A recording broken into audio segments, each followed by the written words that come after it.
Las elecciones en México no son un mundo aparte. Están inscritas en el contexto de la espiral de violencia que vivimos desde hace casi 2 décadas. Asesinatos, desapariciones, amenazas y extorsiones.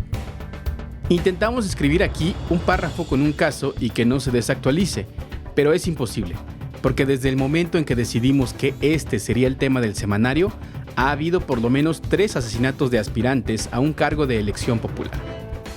A menos que pase un milagro, este proceso electoral será el más violento que hayamos vivido en la historia del país. Y aquí perdemos todas y todos, sin importar el partido, porque los únicos beneficiados son los que utilizan las armas para imponer su voluntad por encima de las urnas. ¿Quiénes ganan con la violencia electoral? ¿En dónde está focalizada? ¿Y qué opciones reales tienen quienes compiten en estas elecciones? Seguirle el ritmo al país no es cosa fácil, pero queremos informarte mejor, no informarte primero. En 25 minutos te presentamos las mejores historias, reportajes y entrevistas para tratar de comprender juntos el territorio que habitamos. Yo soy Mauricio Montes de Oca y te invito a que nos acompañes cada martes en Semanario Gato Pardo. Antes de comenzar con el tema principal, vamos a las noticias de la semana que nos presenta Raquel Prior y en la que hoy atendemos el comentario de Cloud, una seguidora de este podcast que nos dejó una observación en Spotify. El pasado 14 de marzo, decenas de mujeres protestaron en el centro histórico de Zacatecas en contra de la violenta represión que se vivió en la marcha del 8M. Entre sus principales demandas está una disculpa pública del gobernador David Monreal. El 12 de marzo, integrantes de colectivos feministas de Zacatecas acudieron a la Cámara de Diputados para pedir la destitución de Arturo Medina Mayoral y otros funcionarios. También solicitaron que las agresiones sean investigadas como tortura y afirmaron que ya interpusieron denuncias por abuso de autoridad, lesiones, tortura y detenciones arbitrarias. Además, la senadora del PT, Giovanna Bañuelos, presentó una queja ante la CNDH para que se investigue este caso.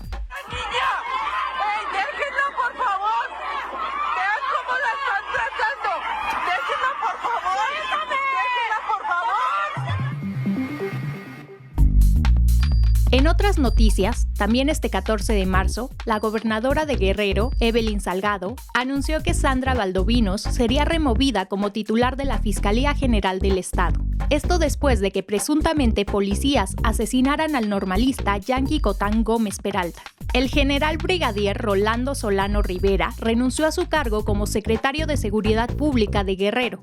A esta salida se sumó la de Ludwig Marcial Reynoso, secretario general de Gobierno. Sin embargo, la fiscal Valdovinos afirmó que, aunque será respetuosa con la solicitud de la gobernadora de Guerrero, deberán agotar los procedimientos constitucionales. Esto le permitirá ejercer la garantía de audiencia y debida defensa. Los normalistas de Ayotzinapa han realizado manifestaciones exigiendo al Congreso del Estado que acelere la destitución de la fiscal. Hasta el momento se han entregado a las autoridades 2 policías estatales que están involucrados en el asesinato del estudiante. El tercer elemento involucrado continúa prófugo de la justicia, según informó el presidente Andrés Manuel López Obrador. En la buena noticia de la semana, el próximo 8 de abril, la UNAM organizará una nueva edición del evento Picnic bajo la sombra, con motivo del eclipse solar que sucederá el mismo día. Entre las actividades que ofrece la máxima casa de estudios, que iniciarán desde las 10:20 de la mañana, se encuentran la conferencia magistral México bajo la sombra de la luna, Eclipse Solar 2024, seguida de una meditación guiada y armonización sonora a las 11 de la mañana. Desde la 1 de la tarde iniciará la programación musical a cargo de Mochis Bendito, FMAC, y finalizará con la presentación de la cantante argentina Daniela Espala. Recuerda que para ver el eclipse son necesarios lentes especiales, pero también puedes utilizar un vidrio para soldar con un grado de opacidad de 14 o más. Ahora sí, vamos al tema de la semana. Comencemos con una pequeña nota al pie. Para hablar de este tema tan crudo, hemos recurrido a 2 fuentes principales, los datos de la organización Data Cívica y los de Integralia Consultores. Ambos nos parecen interesantes porque tienen un entendimiento amplio de este fenómeno que no se limita solo a los candidatos oficiales, sino también a aspirantes, precandidatos, funcionarios gubernamentales e incluso a sus familiares que han tenido que vivir los ataques en carne propia. Este fenómeno tiene antecedentes importantes. No solo la violencia política que se experimentó en los años de la Guerra Sucia contra opositores políticos, o la persecución oficial contra miembros del Partido Comunista en los años más duros del régimen priista. También hay que hablar de la violencia ejercida a finales de los 80 y principios de los 90 contra militantes del PRD, durante el gobierno de Carlos Salinas de Gortari. Dependiendo de la fuente que se consulte, hubo aproximadamente 600 perredistas asesinados en ese periodo, en el que el Sol Azteca agrupaba a decenas de dirigentes sociales de todo tipo, muchos de ellos procedentes de organizaciones de izquierda que fueron perseguidas precisamente durante la Guerra Sucia. Para hablar de este antecedente, invitamos al perredista Saúl Vázquez, internacionalista, miembro del PRD y representante del partido en el Estado de México. Y en estados como en Michoacán y en Guerrero, pues los perredistas o los que formaron el PRD en un comienzo eran líderes sociales de distintas causas como estas, ¿no? Es por eso que eran asesinados o que no eran reconocidos, porque luchaban no solamente por prebendas, por cargos, por salarios, sino por causas sociales.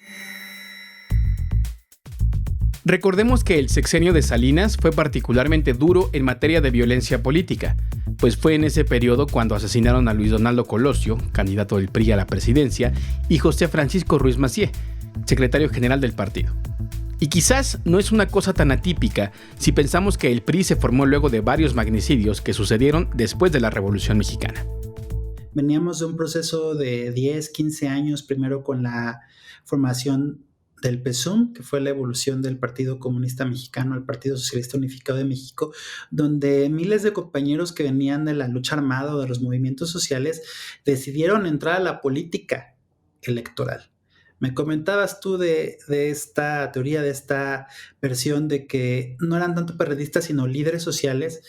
Yo diría, pues es que los primeros perredistas eran líderes sociales, no eran políticos profesionales. Incluso hoy nuestro presidente, todo el mundo lo sabe, viene de la Liga Comunista 23 de septiembre, Jesús Zambrano, pero muchas figuras más venían de los movimientos populares, venidos del terremoto del 85, digo, en el oriente del Estado de México, de los movimientos por el reconocimiento de la tenencia de la tierra, de los movimientos por la lucha del agua. Después de este periodo de agitación política que se prolongó hasta el sexenio de Ernesto Zedillo, entramos en una aparente calma, porque aunque el conflicto postelectoral de 2006 subió mucho de tono, no hubo asesinatos como los que vemos hoy, así que vale la pena caracterizar la violencia electoral de nuestros tiempos. Primero que nada, y según los datos, es una violencia focalizada a nivel municipal. De acuerdo con el estudio Votar entre balas de la organización Data Cívica, el 80% de los ataques se concentra en ese nivel, más que en el estatal y el federal. En este episodio invitamos a Icharo Arteta, vocera de la organización. Esto se explica, por dos razones. Una es que pues son muchas más, obviamente. O sea, ahorita, por ejemplo, en la elección, pues están más de 20,000 cargos en disputa, pero 19,000 son de nivel municipal. Entonces, hay mucho más, pero también por el hecho de que el crimen organizado, pues es donde trata de incidir, porque es donde está como el control real del territorio, ¿sabes? O sea, quien finalmente, por ejemplo, en municipio de Guerrero, que hemos oído, que cobran impuesto por los alimentos incluso que se venden, o que manejan el transporte, que tienen atemorizado el transporte, pues esto es muy en el terreno, ¿no? Entonces, con quien quieren tener un tipo de acuerdo el crimen organizado, pues es con esos presidentes municipales, tesoreros, con líderes a nivel local, que son los que realmente manejan pues como lo más concreto para la gente. En su reporte de riesgos políticos para este 2024, la consultora Integralia asegura que hay una probabilidad muy alta de que los grupos criminales aprovechen la coyuntura electoral para ampliar su control sobre gobiernos locales y así incrementar su autoridad a nivel regional. Además, en su reporte de violencia política, Integralia asegura que es en 3 entidades donde se concentra este fenómeno. Escuchemos a Armando Vargas, consultor senior de Integralia. En términos de proporciones, vemos sobre todo homicidios, atentados y amenazas. Diríamos que en el centro, occidente y sureste del país, sobre todo en 3 entidades que son Guerrero, que son Michoacán y que son Chiapas. Ahora, no solamente en Integralia nos referimos a aspirantes o candidatos, sino también a políticos, funcionarios públicos, familiares de estos actores y víctimas colaterales, que usualmente no son contabilizadas, que son invisibilizadas, pero que forman parte de este, digamos, si se me permite la expresión, baño de sangre democrático. Hay que detenernos un momento en lo que dice Armando Vargas, porque los ataques que intentan minar estas elecciones no están dirigidos solamente a quienes aspiran a un cargo político, sino también contra sus familias y contra funcionarios públicos. Y Charo Arteta nos pone 2 ejemplos importantes. Uno, los homicidios del cuñado y uno de los primos del senador Ricardo Monreal, que a su vez eran funcionarios locales en Zacatecas. Y el otro ejemplo es el de Jair Romero, aspirante a una diputación federal que fue asesinado a tiros junto con su hermano en Ecatepec. Creemos que la violencia criminal en la política no se da solamente en un periodo electoral, sino que se da también cuando estas personas pues ya llegaron a un cargo o con otras personas que tienen un cargo público o incluso eso, como mencionamos aquí, ¿no? A través de familiares, pero que se ejerce presión. En total, Data Cívica tiene contabilizadas 113 agresiones a familiares de aspirantes políticos en los últimos 5 años. Para el profesor Ricardo Miranda, investigador en el Programa Universitario de Estudios sobre Democracia, Justicia y Sociedad de la UNAM, esta violencia tiene implicaciones muy negativas. Se le impide a las personas escoger de manera libre a la persona que ellos consideren que está mejor preparada para gobernar, ¿no? O que ellos consideran que es la que debe de gobernarles.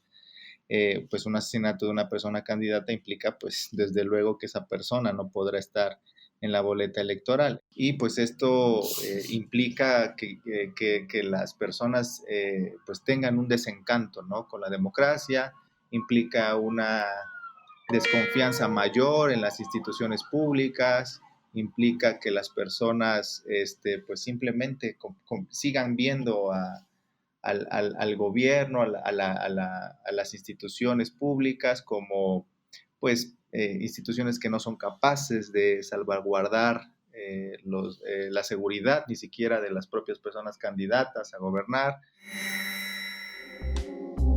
Para poner en sus correctas dimensiones a este problema, es importante decir que Data Cívica tiene las siguientes cifras en su último corte. 1.709 ataques de 2018 a lo que va de 2024. 78% de las víctimas de este periodo eran hombres. Además, 8.9% tenían una candidatura al momento del ataque. 48.4% eran funcionarios y el 7.8% eran familiares. Mientras que Integralia, con una metodología diferente, tiene estos datos. Con toda probabilidad, o con mucha probabilidad, este proceso electoral terminará convirtiéndose en el más violento de la historia en México. De acuerdo con cifras de Integralia, al día de hoy, 14 de marzo a las 14 horas, tenemos contabilizadas 318 víctimas de violencia política. Ya superamos el número de víctimas que Integralia también registró en 2020-2021, que fueran 299. Y al ritmo que tenemos, es decir, un promedio diario cercano a 1.5 víctimas, pues al finalizar la jornada electoral estaremos muy cercanas a las 450 víctimas. Eso supera el registro de 2018 de ETELEC, de 389 víctimas. Si eres chilango, te podrían sonar lejanas estas historias, pero lo cierto es que están a la vuelta de la esquina. De hecho, están a 1 hora en coche desde el centro de la ciudad, en las zonas colindantes entre la capital y el Estado de México. Escuchemos de nuevo a Saúl Vázquez. Hoy por hoy, en muchas áreas del país, adentrarse en la política es una tarea de alto riesgo, ¿no? Hay zonas completamente controladas por el narco donde ellos palomean a los candidatos, donde si algún representante popular trata de llevar a cabo incluso política social, alimentaria, etcétera, que se sale de las líneas del control del crimen, pues es inmediatamente violentado, amenazado o en el peor de los casos asesinado. Es precisamente en el Estado de México donde el PRD aún conserva una fuerza electoral importante, y es ahí donde Saúl Vázquez ha sido testigo de la violencia contra sus compañeros de partido. El 13 de julio de 2023, es decir, hace menos de un año, asesinaron a José Luis Aboites, que fue nuestro candidato en el Distrito 1. Y el 5 de enero de 2020 muere Félix Alberto Linares, expresidente municipal de Ocotlán, en un accidente, bueno, que fue catalogado como un accidente de helicóptero, pero que sin lugar a dudas para nosotros perredistas pues tiene todas las luces de un asesinato político. Él combatía la tala clandestina en su municipio, en las faldas del volcán Xinanteca. Y si seguimos haciendo zoom al mapa, las cosas no pintan bien en municipios como Valle de Chalco, donde ha habido diversos episodios de violencia política contra figuras de distintos partidos. En 2019 asesinaron al presidente municipal Francisco Tenorio Contreras, y hoy la aspirante principal de Morena es su exesposa Jessica Rojas, diputada local, y pues el aspirante más claro de la oposición es nuestro compañero Ramón Montalvo, que ya fue presidente municipal en 2 ocasiones, en 2006-2009 y 2016-2018, y fue atacado en 2014.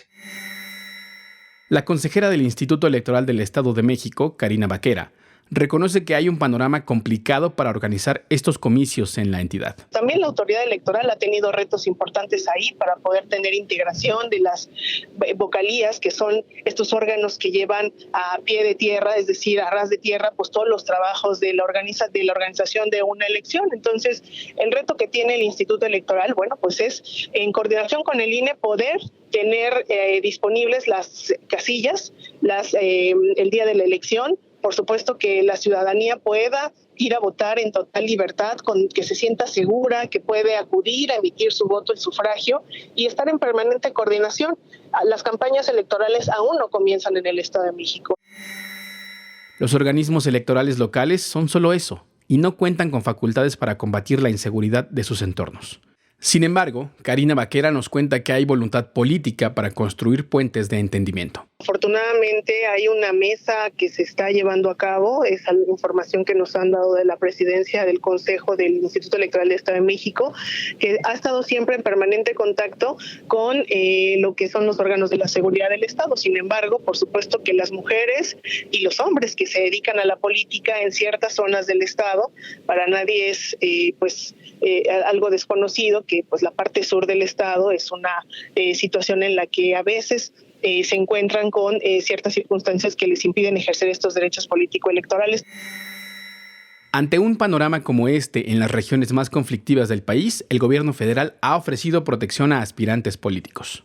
Estamos protegiendo a candidatos, a todos los que lo solicitan, y lo vamos a seguir haciendo.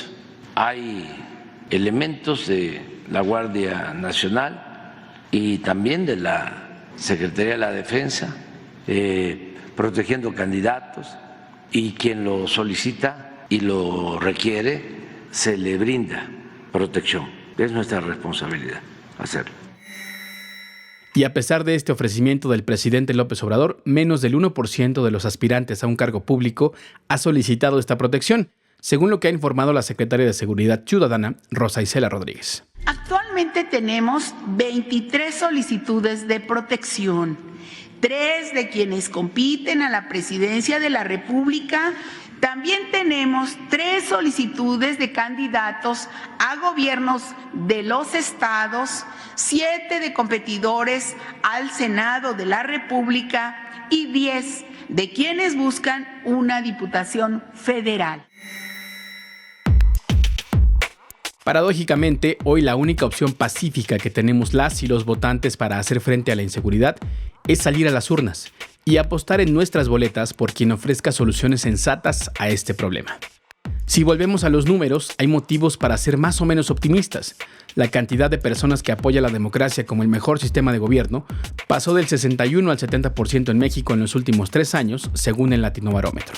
Si tenemos en cuenta que en 2017 este apoyo tuvo su punto más bajo con 56%, hay razones para alegrarnos de que seamos la sociedad más dispuesta a la democracia en América Latina. Por eso, salir a votar sigue siendo nuestra opción más viable, porque dejar que ganen el miedo y la apatía es darle la victoria a quienes los promueven mediante los homicidios, las extorsiones, las desapariciones y las amenazas.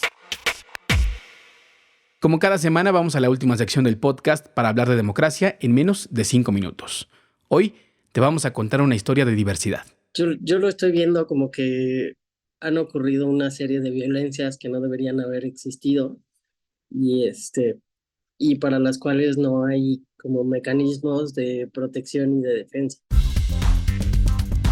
La voz que escuchaste es de Tus Fernández, defensor de derechos humanos y candidato plurinominal a una diputación federal por el partido Morena. Cuando se registró para competir por la candidatura plurinominal a una diputación, en la casilla que pregunta por el sexo, eligió la opción otro, y también marcó la casilla de diversidad sexual, porque se asume como un hombre trans. Sin embargo, cuando se dieron a conocer las listas, él se encontraba en la primera posición de la lista de mujeres cis.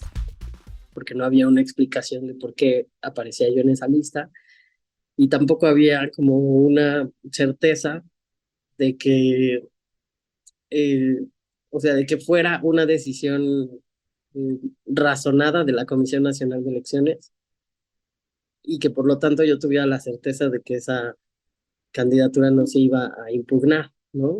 A impugnar tanto pues sobre todo por mujeres que estuvieran en contra de que yo apareciera ahí.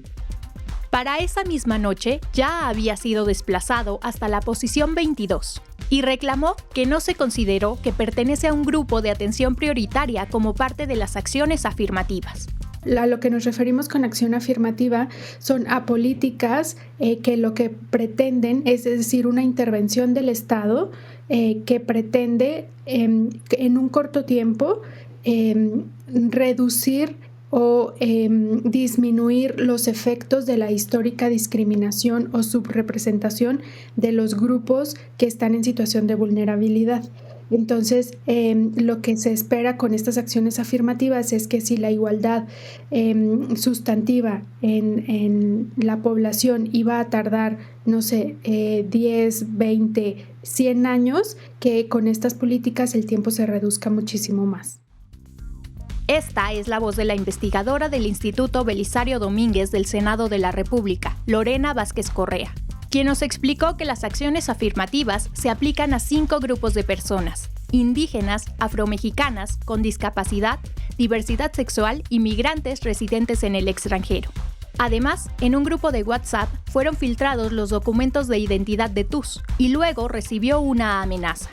Me llega una notificación también que es una amenaza una aparente amenaza de muerte, ¿no?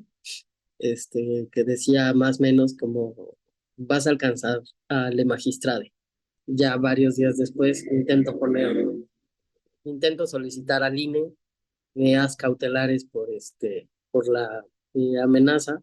La hago vía electrónica y varios días después me responde el INE que no aplica sobre mí la violencia política en razón de género porque solo aplica para las mujeres.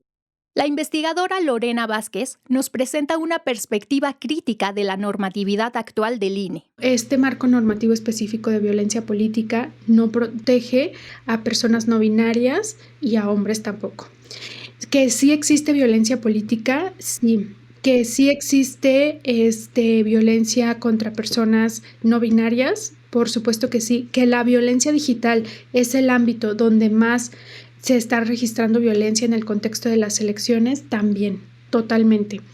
Entonces, pues hay un área de oportunidad, digamos, en términos de protocolos para proteger a esta población.